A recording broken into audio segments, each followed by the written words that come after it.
Hello and welcome to the Latch Lounge podcast. I'm your host, Amber Ginn, and today we are going to talk all about what a good latch looks like. If you are watching this on YouTube, you might get a little bit more visual, but if you're listening to this, it's still going to be super duper helpful. When I work with my mamas, the number one issue that I have clients come in with is an uncomfortable latch. They feel like their latch is off, it's hurting, something is going wrong. So we're going to get into what a good latch looks and feels like. So if you are looking for a visual guide to what a good latch looks like, check out the link below. I actually made a super cool latch lookbook that is a visual guide for exactly what to look for and what not to look for. So let's get into it.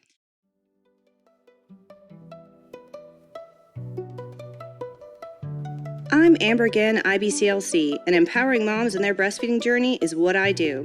Breastfeeding comes with a lot of opinions. Your doctor, your mother-in-law, that random lady at the park, and it can leave you feeling like you're constantly second-guessing yourself.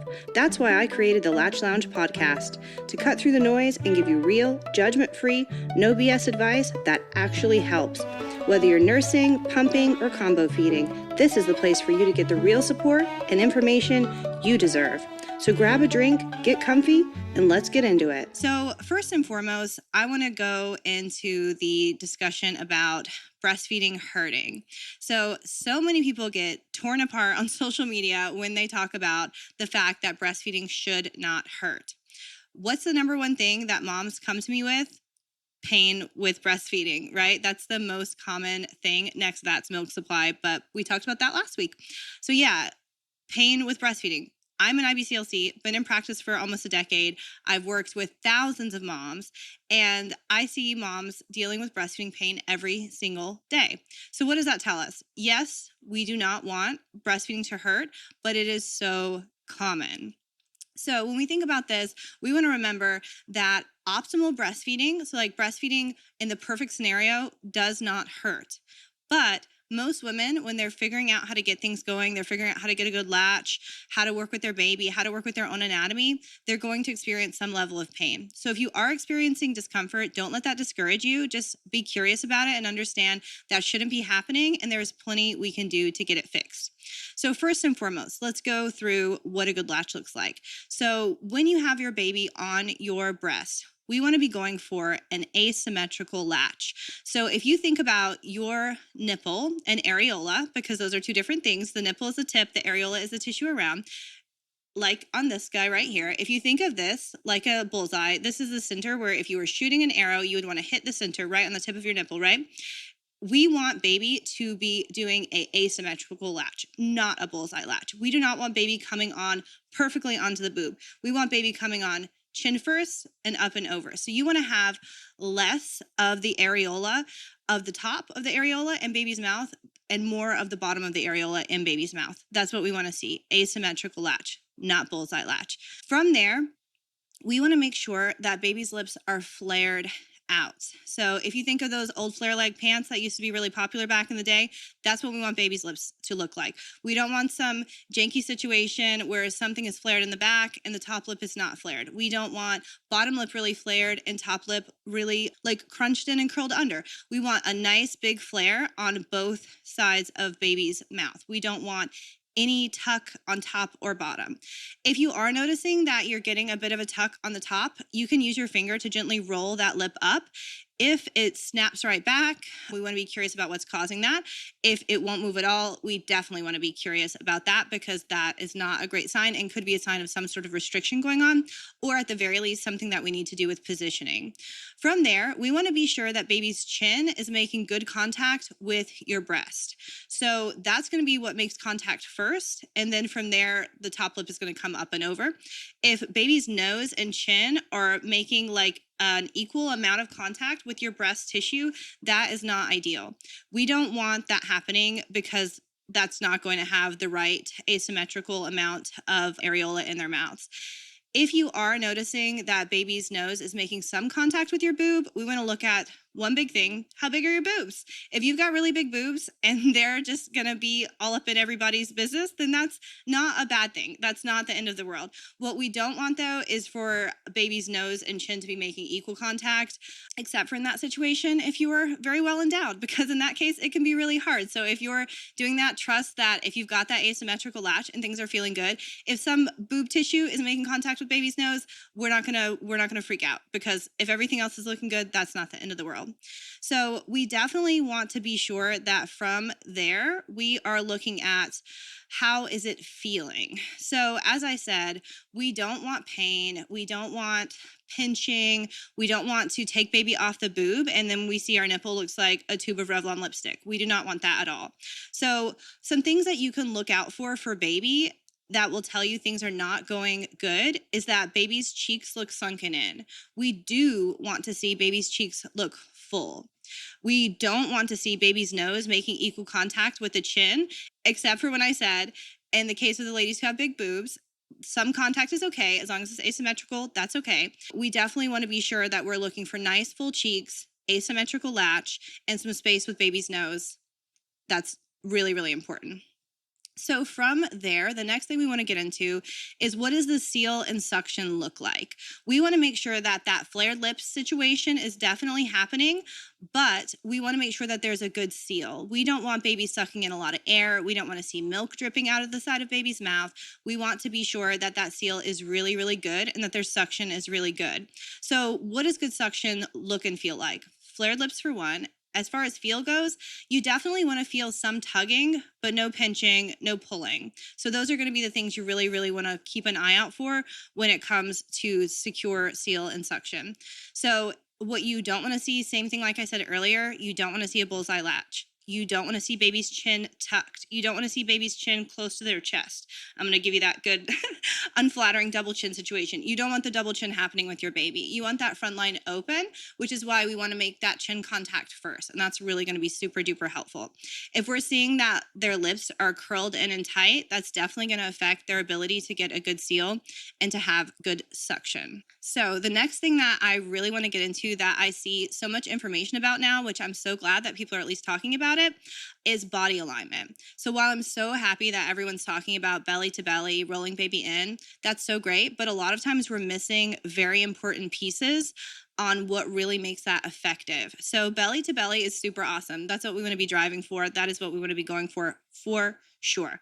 But you can have baby belly to belly with you and their shoulders rolling out, or their hips are rolling out, or something else is happening that is not ideal and is going to give you a heck of a hard time to get a nice, deep, comfortable, effective latch. What you really, really want to look for is a straight line from baby's crown of their head down through their ear, down through their shoulder, all the way down through their hips. In the Latch Lookbook, it shows you exactly what to look for to make sure that you're getting that alignment that is ideal and optimal and is going to give you a good latch. If any part of baby is rolling away from you, that is going to be creating tension and pulling baby off of the boob, and it's going to prevent you from getting a good latch. So make sure that you're definitely focusing on that. So with body positioning, we can't really talk about that without also talking about positioning in general, breastfeeding positions. I have so many moms ask me, what's my favorite breastfeeding position? The only way I can answer that would be, what's my favorite breastfeeding position with my baby? Because my body, what's comfortable for me, what's comfortable for my baby is going to totally be different maybe than what's comfortable for you. And what was comfortable with your first baby could be different than what's comfortable with your second. So just make sure that you understand that there's really no one way to position your baby for breastfeeding. But if I had to pick, I would say my favorite position is the position that seems to be either not really known about or heavily misunderstood. And that would be laid back breastfeeding. Laid back breastfeeding is so freaking amazing. And it has been revolutionary in fixing bad latches with my clients. If you can lean back and let baby come onto you, then you're going to have an easier time because you're not going to be fighting, pushing onto them, trying to deliver your breast to them. You are going to have just such an easier time. So laid back breastfeeding is my favorite. From there, any kind of position that allows you to have good control of the situation, and I'm doing air quotes there if you're listening to the podcast, control of the situation, we definitely don't want to be fighting with baby. We don't want to be pushing on them and pulling on them and having them buck up against us, because that's not going to help. But whatever positions make you feel like you have a good amount of control, you feel like you have enough hands. If you're ever feeding your baby and you're like, I wish I was an octopus right now because I do not have enough hands for this business. Like, I need at least a couple more people in here. If you're feeling like that, then we want to tweak positioning. We want you to feel like you're in control. You have enough hands to do what you need to do. From there, I would say my biggest tip with having control is to understand that your baby wants to eat. Everyone likes to accuse babies of being lazy, and I totally get where you're coming from. I've felt that way with my babies, but they're not. They're not lazy. They're smart. They're clever, and they don't want to work harder than they have to. So what we really want to do when it comes to getting a good latch is set our babies up for success. And understanding what a good latch looks like is the number one way to set them up for success, because we can put ourselves in positions that really help baby succeed.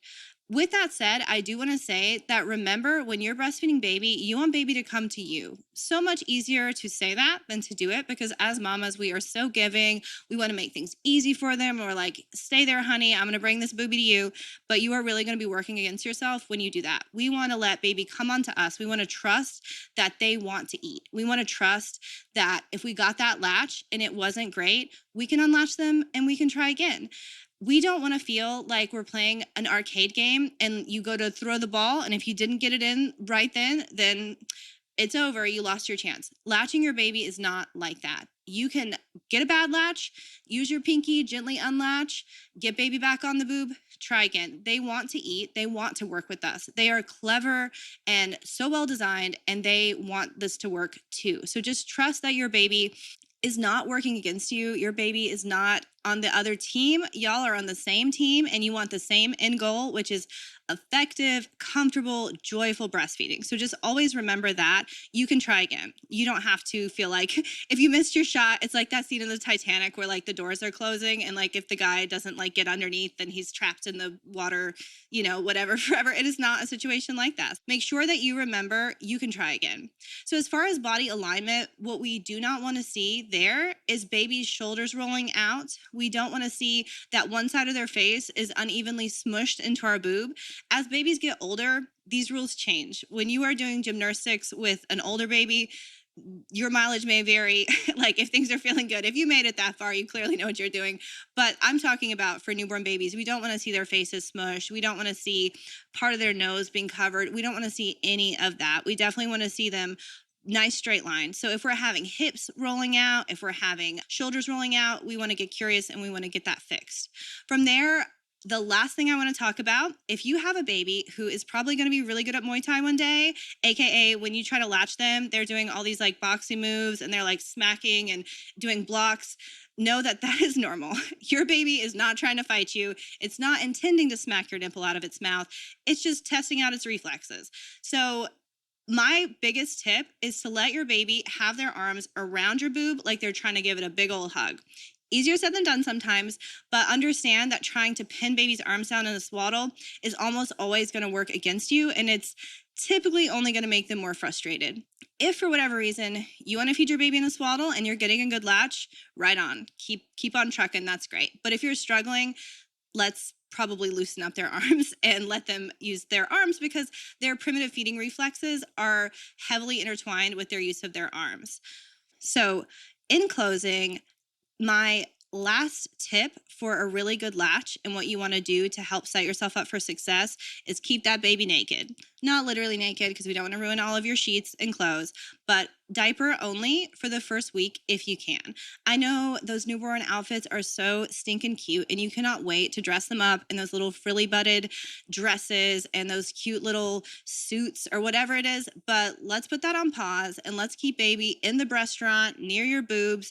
On that note, keeping those boobies out those first few days can be really great. I know we don't want milk leaking all over the place, but if baby's on your chest, as close as they can be, making skin to skin contact is so important. That's going to let their primitive reflexes really be kicking off really good, and it's going to allow your body to pick up on their cues early. They're going to be able to communicate with you well because those cues are not being cut off because they're too warm or too comfortable, for lack of a better word. We really do want them to be in touch, and if they're dressed down, they can really be in touch, and that is so, so helpful.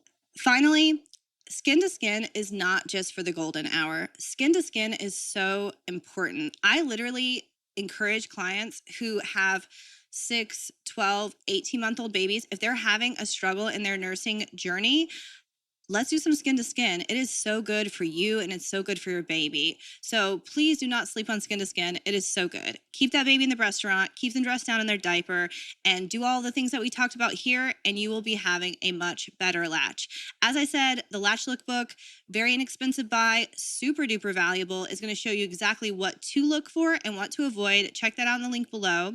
I really hope that you guys got a lot of value from this podcast, because that is really me dropping some condensed, decade-long acquired knowledge to help you get that good latch. We want things to feel good. We want you to be feeling good. So if anything's off, feel free to reach out to me. I'm always here to support you. That's it for today, Mama. If this episode helped, don't stop here. Get even more support at thelatchlink.com. Need one-on-one help? Did you know your insurance covers free lactation care? If you have Aetna, Anthem, Cigna, Blue Cross Blue Shield, or UHC, you can get free virtual lactation care right from the comfort of your home. Check your coverage and book your session today at thelatchlink.com. And if you're looking for instant help with latch issues, grab my course, Latch Legend, for step-by-step fixes you can use right now. If you love this episode, subscribe and leave a review. It's the best way to help other moms find the support they deserve. Until next time, trust yourself, trust your baby, and know you are doing an amazing job.